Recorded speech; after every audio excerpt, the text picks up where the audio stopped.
ఉన్నాం.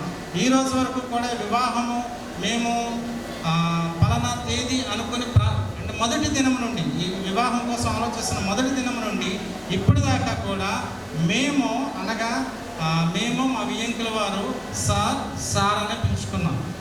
ఇప్పుడు దాకా ఎప్పుడు బావగారిని పిలవలే. అందుకని ఈ యొక్క మీ అందరి సమక్షంలో నేను వారిని బావగారుగా పిలిచి నేను ఈ యొక్క స్టేజ్ మీదకి నేను ఆహ్వానిస్తున్నాను. మరి మా బావగారు కూడా ఎంతగానో మమ్మల్ని ఆదరించారు. ఎందుకంటే నేను వీరి కుటుంబం గురించి ఒక విషయం నేను చెప్పాలని ఆశపడుతున్నాను. ఎవరైనా కోడలు వస్తుంది అంటే కోడలు ఏమి తెస్తుంది అని ఆలోచిస్తారు. అలాగే కోడలు ఏమి చదువుకుంది, ఏమి ఉద్యోగం చేస్తుంది అని ఆలోచిస్తూ ఉంటారు. కానీ నేను కానీ మా కుటుంబ సభ్యులు మేము సంతోషపడే విషయం చెప్పమంటారా, వీరు ప్రార్థన కలిగినటువంటి కుటుంబీకులు. అది మాకు సంతోషాన్ని ఇచ్చింది.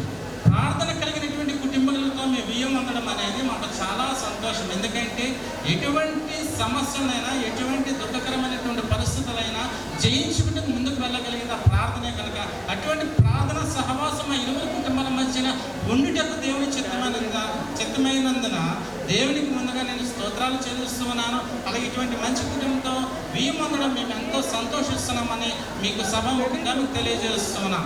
ప్రత్యేకించి వచ్చిన ప్రతి ఒక్కొక్కరికి కూడా చాలా దూర ప్రాంతాల నుంచి, మహారాష్ట్ర నుండి వచ్చారు, మా సహోదరులు వచ్చారు, బంధువులు వచ్చారు, అలాగే గుజరాత్ నుండి వచ్చారు, మరి దూర ప్రాంతం విజయవాడ ప్రాంతము, అలాగే తెలంగాణ ప్రాంతం నుండి ఎంతోమంది దూరం నుంచి వచ్చారు. వారందరికీ కూడా మా యొక్క ప్రత్యేకమైనటువంటి ధన్యవాదాలు. మేమైతే ఒకటే ప్రార్థన చేసుకుంటున్నాం, వచ్చి వెళ్ళే వారికి ఎటువంటి అనారోగ్య పరిస్థితులు కలగకూడదు దేవా అని చెప్పి మేము ప్రార్థన చేసుకున్నాం. మొదటి దినం నుంచి ఈ రోజు వరకు కూడా దేవుని యొక్క కృపను బట్టి మీరందరూ కూడా ఆరోగ్యంగా ఉంటారని మేము నమ్ముతున్నాం. వచ్చిన ప్రతి ఒక్కరికి కూడా ప్రత్యేక ధన్యవాదాలను తెలియజేస్తున్నాను. ఇకపోతే లాస్ట్ ఒక్క మాట నేను చెప్పి నేను ముగించేస్తానండి.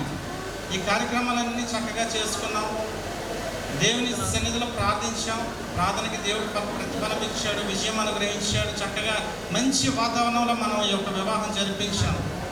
నాకు చిన్ననాటి నుండి కూడా ఈ రోజు వరకు నా పక్కనే ఉండి ఏ విషయమైనా నేనేం చేస్తే నేనేం చెప్తే తను అదే చేసే నా స్నేహితుడు మా బావగారు ఉన్నారు, వారు రాజ్ కుమార్ గారు. వారి యొక్క ఆధ్వర్యంలోని డెకరేషన్స్ అవనండి ఇవన్నీ కూడా వారి యొక్క ఆధ్వర్యంలోనే జరిగాయి. మరి వారికి నేను కుటుంబం తరఫున నేను ప్రత్యేక ధన్యవాదాలు నేను తెలియజేస్తున్నాను. క్యాటరింగ్స్కి వచ్చేటప్పటికి మరి పైకి వెళ్ళి మీరు చెప్తే తప్ప మాకు తెలియదు ఎలాగుంది ఏంటనేది. మేమైతే ప్రార్థన చేసుకొని మంచి ఆహారం ఇవ్వమని మటు ప్రార్థన చేస్తాం. కాబట్టి అది మీరే రిపోర్ట్ ఇవ్వాలి. పైన ఆహారము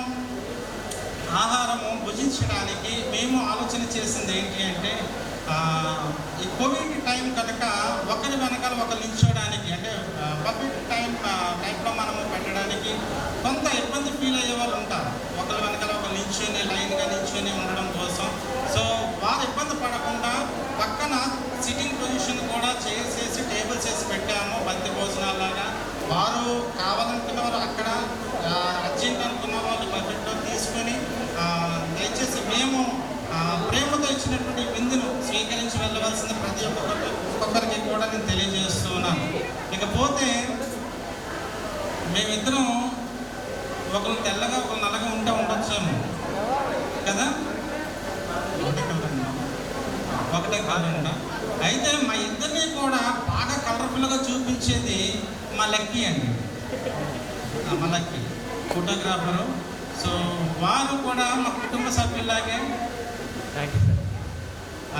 ఫస్ట్ డే నుంచి కూడా ఈ రోజు వరకు మా కుటుంబ సభ్యులాగే వారు ఎంతగానో సంతోషంగా మాతో పార్టిసిపేట్ చేస్తున్నారు. మరి మంచి జ్ఞాపకాలు మిగిల్చేది వాళ్ళే.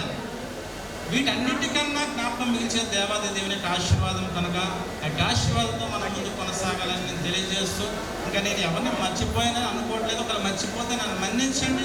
వచ్చిన ప్రతి ఒక్కరికి కూడా మరి హృదయపూర్వక ధన్యవాదాలు తెలియజేస్తూ మా బావగారికి సమయం నేను ఇస్తున్నాను. అయ్యగారు నేను మాట్లాడి వచ్చాను చేస్తాను. థ్యాంక్ యూ సో మచ్ అధ్యక్షుల వారికి నాకు ఇచ్చిన అవకాశం బట్టి ఆయన థ్యాంక్స్ చెప్తున్నాను. రండి బావగారు, మీరు ఉంటే నాకు కొండంత అంట. సరే, సందర్భంగా ఇరువురు కుటుంబాలు ఆహ్వానించబడినటువంటి బంధువులకి, స్నేహితులకి, దైవ సేవ కుటుంబానికి ప్రత్యేకించి నా కుటుంబం తరఫున మా కుటుంబం తరఫున ధన్యవాదాలు తెలియజేస్తున్నాను. ఈ